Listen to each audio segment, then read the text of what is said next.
প্রিয় দর্শক, আসসালামু আলাইকুম। বাংলাদেশের রাজধানী ঢাকা শহরের রমনা এলাকায় অবস্থিত রমনা পার্ক বা উদ্যান থেকে আপনাদের সকলকে স্বাগত জানাচ্ছি।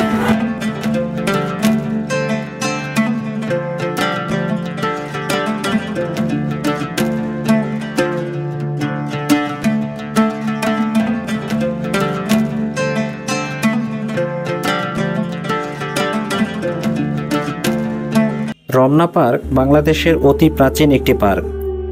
মোগল শাসনামলে বাংলার রাজধানী ছিল ঢাকা। তখন মোগলরা ঢাকার প্রাণকেন্দ্র রমনাতে এই উদ্যানটি প্রতিষ্ঠা করে।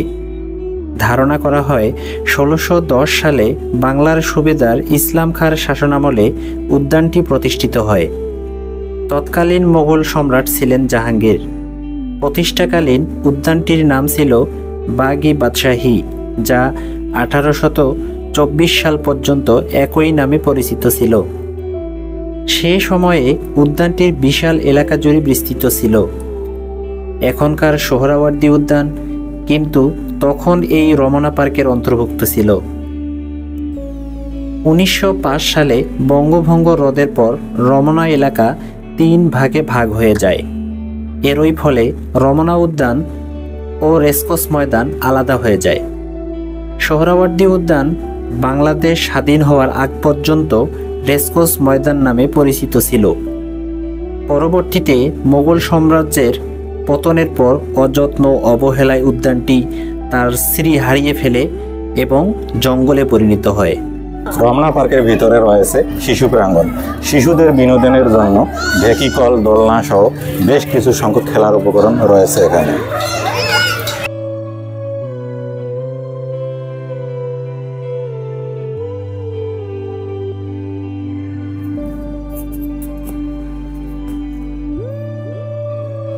পরবর্তীতে ১৮২৫ সাল থেকে ব্রিটিশ কালেক্টর ডাউইজের সময় ঢাকা নগর উন্নয়নের জন্য বিভিন্ন পদক্ষেপ গ্রহণ করা হয়, যার অন্যতম ছিল রমনা এলাকার উন্নয়ন। এ সময় এলাকার একটি অংশ ঘেরাও করে ঘোড়দৌড় বা রেসকোর্সের ব্যবস্থা করা হয়েছিল, আর অন্য অংশটিকে রমনা গ্রিন নাম দিয়ে যাত্রা শুরু করে আজকের এই রমনা পার্ক। এ সময় ঢাকার নবাব পরিবার এখানে একটি রাজকীয় বাগান তৈরি করেন, যার নাম দেওয়া হয় শাহবাগ। তখন পার্কের আয়তন ছিল প্রায় ৮৯ একর। এই সময় ঢাকার নবাবরা এখানে একটি চিড়িয়াখানাও গড়ে তোলেন। ১৯ শতকে ব্রিটিশ শাসক এবং ঢাকার নবাবদের সহায়তায় এটির উন্নয়ন সাধন করা হয়। ঢাকা শহরের নিসর্গ পরিকল্পনার কাজ শুরু হয়েছিল ১৯০৮ সালে লন্ডনের কিউ গার্ডেনের অন্যতম কর্মী আর.এল. প্রাউডলকের তত্ত্বাবধানে। শহরের সেই নিসর্গ পরিকল্পনার ফল ছিল রমনা পার্কের উন্নয়ন। ২০ বছর সময় লেগেছিল সে কাজ শেষ হতে, যা ১৯২৮ সালে শেষ হয়। ১৯৪৭ সালে ভারত বিভাগের পরও রমনা ঢাকার একটি গুরুত্বপূর্ণ এলাকা হিসেবেই থেকে যায়। শাহবাগ থেকে ইডেন বিল্ডিং পর্যন্ত নতুন একটি রাস্তা করা হয় এবং এই রাস্তার পূর্ব দিকের অংশ হয় বর্তমানের রমনা পার্ক। বর্তমানের সুপ্রিম কোর্ট ভবনের উত্তর পূর্ব কোণের চিড়িয়াখানাটি তখনও বিদ্যমান ছিল। চিড়িয়াখানার প্রাণীদের মধ্যে ছিল শুধু গুটি কয়েক বাঘ, ভাল্লুক এবং বিভিন্ন জাতের কিছু পাখি। পরে চিড়িয়াখানাটি মিরপুরে তার বর্তমান অবস্থানে সরিয়ে নেওয়া হয়, তবে আনুষ্ঠানিকভাবে রমনা পার্ক উদ্বোধন করা হয় ১৯৪৯ সালে। বর্তমানে রমনা পার্কে প্রতি বছর পহেলা বৈশাখে বর্ষবরণ অনুষ্ঠান অনুষ্ঠিত হয়। রমনা পার্কে বর্তমানে উদ্ভিদ প্রজাতি ২১১টি। এর মধ্যে ফুল ও শোভাবর্ধক প্রজাতির সংখ্যা ৮৭টি, ফলজাতীয় উদ্ভিদ ৩৬টি, ঔষধি প্রজাতি ৩৩টি, কৃষি বনায়নের উদ্ভিদ প্রজাতি ৩টি, বনজ উদ্ভিদ প্রজাতি ২টি, জলজ উদ্ভিদ প্রজাতি ২টি ও মশলা উদ্ভিদ প্রজাতি ৩টি।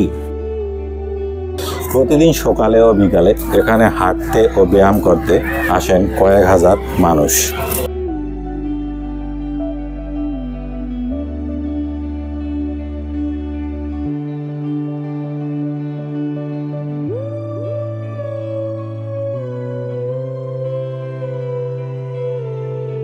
প্রিয় দর্শক, এই মুহূর্তে আমাদের ভিডিওটি যারা ইউটিউব থেকে দেখছেন তারা অবশ্যই আমাদের চ্যানেলটিকে সাবস্ক্রাইব করে আমাদের পরবর্তী ভিডিওটি সবার আগে দেখতে পাশে থাকা বেল আইকনটি বাজিয়ে দিবেন। আর যারা ফেসবুক পেজ থেকে দেখছেন তারা অবশ্যই পেজটিতে ফলো দিয়ে লাইক, কমেন্ট ও শেয়ার করে পাশে থাকবেন।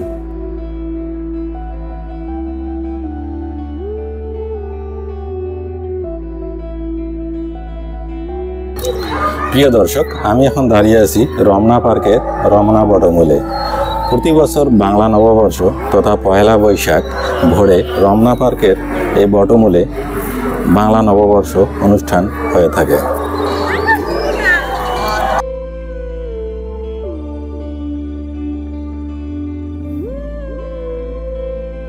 রমনা পার্কে বেশ কিছু বিরল প্রজাতির গাছ আছে। এর কয়েকটি হলো পাদাউক, পলাশ, ধারমার, কাউয়াতুতি, আগর, জ্যাকারান্ডা, তমাল, বাওবাব, গিরিসিডিয়া, কর্পূর, এসকারলেট কর্ডিয়া, জহরি চাপা, কেশিয়া জাভানিকা, মাধবী, মালতী, আফ্রিকান টিউলিপ, কেয়া, অশোক, টেবেবুয়া, পাখিফুল, কফি, উদয়পদ্ম, সহস্রবেলি, গোল্ডেন শাওয়ার, পালাম, কাউফল, ঝুমকো, লতাপারুল, স্থলপদ্ম, মহুয়া, কুরসি, বন আশরা, চন্দন, মাকড়িশাল, দুলিচাপা, কনকচাপা, অঞ্জনা, আরও অনেক রকম প্রজাতির গাছ। বর্তমানে রমনা পার্কের আয়তন 68.5 একর। এর ভেতরে একটি লেক আছে যার অন্যতম আয়তন 8.76 একর।